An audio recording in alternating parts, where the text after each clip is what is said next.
The former Sith apprentice Maul watched as his fellow Nightbrother Savage Opress fell at the blades of Darth Sidious. The Zabrak saw the Nightsister Magic flow out of Savage and tightened the grip on his lightsabers. Maul, however, was no match for the powers of Darth Sidious, as the Sith Lord disarmed his former apprentice and promptly toyed with him, claiming that he would have other uses for him, secretly planning to draw out the dangerous Mother Talzin. Maul eventually managed to escape from his imprisonment on Stygeon Prime, with help from members of the Death Watch, but any hope for a defeat of Sidious was extinguished. Eventually arriving on the planet of Dathomir, Talzin and Maul's attempts to use Dooku's body to defeat Sidious failed, as Grievous and Sidious duelled Maul and Talzin, and lost as Talzin sacrificed herself to allow Maul to escape. But what if Maul had managed to defeat both Grievous and Dooku?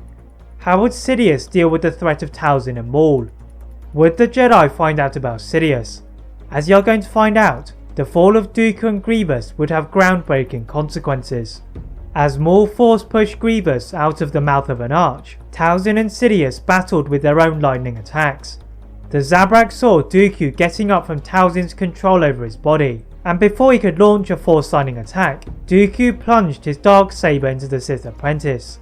Sidious growled in rage, and redirected his attack at Maul, who was saved by the shield created by Talzin's magic.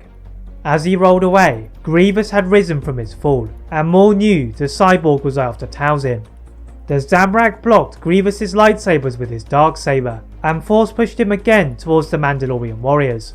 Talzin saw this as a chance to escape from Sidious's attacks, and swiftly moved to Grievous's recovering body, and with Maul, killed the cyborg before leaving with Maul's warriors. Sidious watched with disgust as Maul and Talzin left Dathomir, and he sought immediate revenge. The Sith Lord flew back to Coruscant, and summoned the Jedi Council to his office. As the Jedi were seated around him, Palpatine brought the holograms of Maul and Talzin, declaring they had been found on Mandalore. The Jedi had been hesitant to intervene, given the neutrality the Duchess Satine had wanted, but as she was no longer in power, the Jedi and the Republic needed to save the civilians. With his knowledge of the planet, Obi-Wan contacts Bo-Katan and her Night Owls, and they are grateful for the help of the Jedi. Obi-Wan and the 212th Battalion plan their attack above Mandalore, and somehow have to separate Maul and Talzin. The group swooped to the surface below, and it was time to retake Mandalore. Back on Coruscant, Palpatine was pleased that he had managed to move Kenobi from Skywalker, and now he needed to move the Jedi from his future apprentice. The Padawan of Obi-Wan Kenobi was currently in the apartment of Senator Amidala when he received a transmission from the Jedi Council. As he arrived outside the footsteps of the chamber, an ominous feeling dawned over him, and he walked inside. Mace Windu reveals that Palpatine had elected him to become a member of the Council, in a surprising move, but they do not make him a master, as Palpatine had anticipated. The frustrated Anakin is unsure of what to do next, and upon the insistence of Padme, contacts Obi-Wan, and demanded to know why he wasn't made a master. Obi-Wan had discussed the matter with Yoda and Mace Windu, and they had become suspicious of Palpatine. The Council were wary of Anakin's connection to the Chancellor, and now Obi-Wan had been removed, he was in danger. The Jedi Knight accuses Obi-Wan and the Council of weaving lies against the Chancellor. Anakin's hologram quickly disappears, and Obi-Wan turns to Commander Cody beside him for any ideas on how to deal with Anakin. Suddenly, they are interrupted by Bo-Katan, who reports that Maul is located in the underground tunnels, along with members of his Shadow Collective. Obi-Wan commands her warriors to stay where they were, whilst he went to engage Maul. Entering into a speeder, the Jedi Master uses his lightsaber to enhance his view of the dark tunnels, until he hears the voice of Maul amongst several others. Obi-Wan peers around the corner, and sees his old enemy talking to members of his criminal network, when one of the members of the Pikes provides something that surprises the Jedi. The Pike reveals that several containers of spice had gone missing, and displayed holograms of the suspects in the Martez sisters and Ahsoka Tano. Obi-Wan was annoyed at himself for failing to remember Ahsoka, as she would be able to talk some sense into Anakin. The Jedi Master re-entered his command base, and talked to Yoda about the discovery of Ahsoka, and what he should do next. The Grand Master paused, then asked Obi-Wan to bring Ahsoka back to Coruscant. Obi-Wan left in his ship, feeling guilty at having to abandon the cause of Mandalore for now, and headed for Oba Diah. Entering the dangerous airspace controlled by the criminal empire, the Jedi Master found that he was being chased by a number of gauntlet starfighters before tumbling into the surface below. Obi-Wan opened his eyes, finding himself on the cold ground with the pikes peering over him. The Jedi Master was stunned by several pike blaster pistols and later reawakened in a prison cell without his lightsaber. As he walked to the front entrance, he recognized his surroundings to be that of the Pike stronghold before he was met by a delighted Maul. The Zabrak boasted of how he had defeated Grievous and Dooku, and now he had captured his second most wanted enemy in Obi-Wan Kenobi. Maul planned for Obi-Wan to rot in prison, and this time he would not escape. Obi-Wan watched Maul walk away, his cackles echoing off of the walls, but he refused to lose hope. Soon, his patience was rewarded as he watched a guard walk past his cell with his lightsaber dangling from his belt. Obi-Wan used the Force to summon his hilt and made sure the guard turned the corner before igniting his blade and slashing the controls to open the cell door. The council member walked past several of the cells as delirious enemies of the Shadow Collective peered through until he found the cell containing Ahsoka. The former Jedi Padawan is surprised to see Obi-Wan, and he opened the cell door to release the Martez sisters. The sisters are grateful for Obi-Wan's help, regardless of his status as a Jedi, and they try to go through the corridors to make their escape to the Silver Angel. Unfortunately, the Pike prison guards were alerted of the escapes, and even worse, Maul had not departed from the planet. The platform outside of the palace was surrounded by Maul and the Pikes, and they fired at the fugitives. Obi-Wan defended vigorously, whilst Ahsoka guided the Martez sisters behind the freighter and leapt inside. The Silver Angel fired its laser turret to distract Obi-Wan, and the Jedi Master joined the crew in escaping the stranglehold of the Pike Syndicate. Leaving through the canyons of Oba Diah, they flew back to Coruscant and the workshop of the Martez sisters, where Ahsoka's journey with the Jedi had started again. Ahsoka and Obi-Wan take a nearby speeder to rise above the underworld, and the Jedi Master tells Ahsoka about what had happened to Anakin. Ahsoka was pleased that she didn't have to go to the Jedi Temple and relive horrifying memories of her past, gladly accepting the task set out by Obi-Wan. Entering the Senate apartment complex, Ahsoka makes her way to Padme's suite and asks the guard for her entry. The guards allowed her access after asking Padme, and she is pleased to see Ahsoka. They both look to a conflicted Anakin, aimlessly looking at a holopad, and Ahsoka could sense fear. Anakin looks to Ahsoka, expecting the same lecture he had received from Obi-Wan, but Ahsoka produces a hologram of Maul and Talzin, in the hopes of distracting Anakin from events concerning the Chancellor. The Jedi Knight had been frustrated at his new mission on spying on his friend Palpatine, as he had also enjoyed the adventure of the battlefield, and Ahsoka had given him an opportunity to fight again, even if it meant being away from Padme. Just as they were about to leave, Anakin presents Ahsoka with the new lightsabers, then receive a transmission from the Jedi Council. After a report from Obi-Wan on his mission to rescue Ahsoka, they are told to try and capture Maul, and find out how he had killed Grievous and Dooku, but to leave Talzin for now.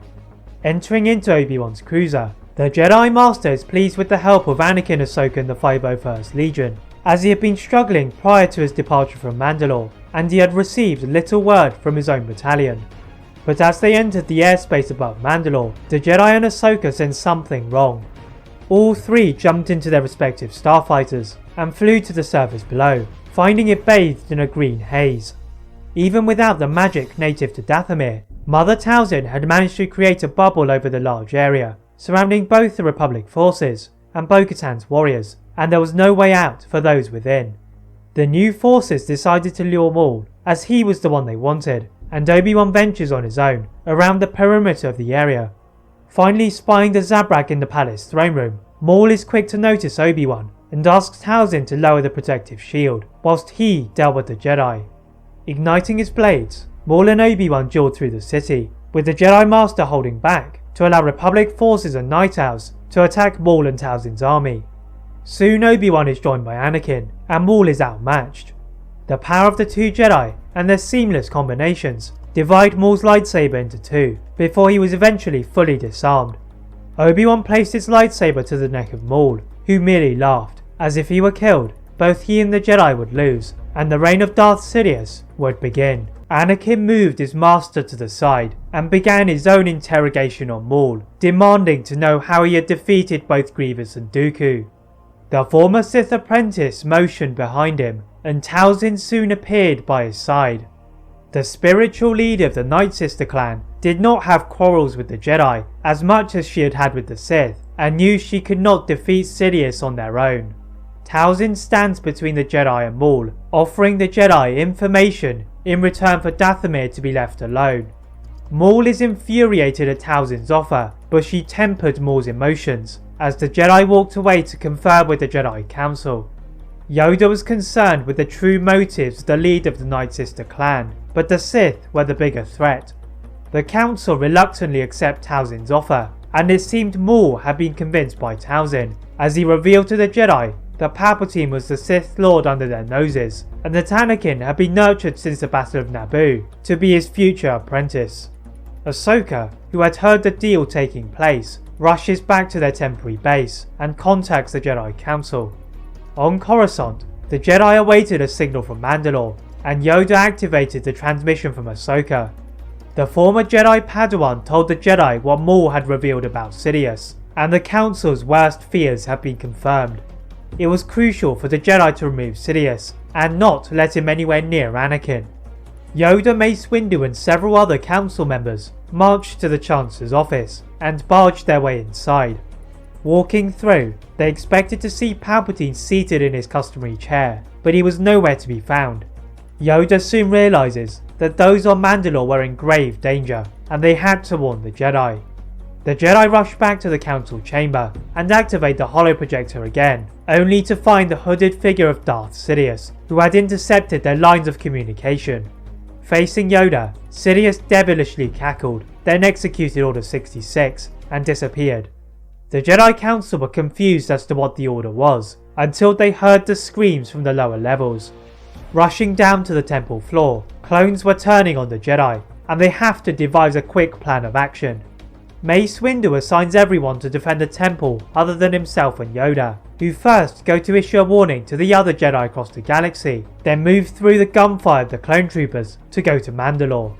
The two Jedi Masters are pursued by a squadron of Arc 170 starfighters, and even though they managed to destroy the chasing pack, it costed time they did not have. As the two Jedi approach Mandalore, they are met by a blockade of the traitorous clones and attempt to fly through. The sheer number of clone fighters proves to be too much, as the Jedi starfighters are hit, then slide into the hangar of Obi-Wan's cruiser. Entering into two other ships, they head to the surface below, pursued by even more clones, and see Mandalore is ablaze. The clones were firing relentlessly at everyone who was an enemy of the Republic, and Yoda and Windu spotted the Jedi and Ahsoka escaping to the rooftops. Running out of their ships to join them, they are blasted back by the arriving Palpatine. The Sith Lord walked past the Jedi and headed straight for Maul and Talzin, who stood defiantly, and the three began to duel. But unlike their battle on Dathomir, the Jedi intervene, as Yoda and Windu roll away from the fire of the clones to deflect the widespread lightning attacks of Sidious, and the Sith Lord turns to his faithful lightsabers. Clashing blades with Maul first, as he was the weakest, the Zabrak is guarded by the magic of Talzin, and Sidious's attentions turn to the incoming Master Windu. The Karun Master drags Sidious away from the Dathomir natives, and it allows Yoda to join him in the battle, whilst Obi-Wan, Anakin and Ahsoka fight the clones, with Bo-Katan and the Night Owls. Palpatine relinquished one of his blades, as he tried to pull Anakin towards him, pleading with him that the Jedi were trying to take over the galaxy, but Anakin had seen through the lies of the Sith Lord, and turned around to slice Palpatine's body into two. The fall of the Supreme Chancellor brought the battle to a standstill, as the clones mechanically dropped their blasters, and Yoda walked towards Maul and Talzin, acting as a peacekeeper between the two sides. The Grand Master allows the freedom of Maul and Talzin on Dathomir, then contacts a temple on Coruscant, where the Jedi had succeeded in warding off the clones, despite incurring heavy losses. Entering into one of the surviving ships, Maul and Talzin return to their home planet, and with the Sith gone, it was a chance to rebuild the Nightsisters. That is it for What If Maul killed Grievous and Dooku. If you enjoyed this What If, please like this video, turn on your notification bell, subscribe to this channel and my other channel What If Films for more What Ifs. And as always, leave a comment on what Sith you'd like to see next, and how I can improve my videos. Thank you very much for watching, and see you next time.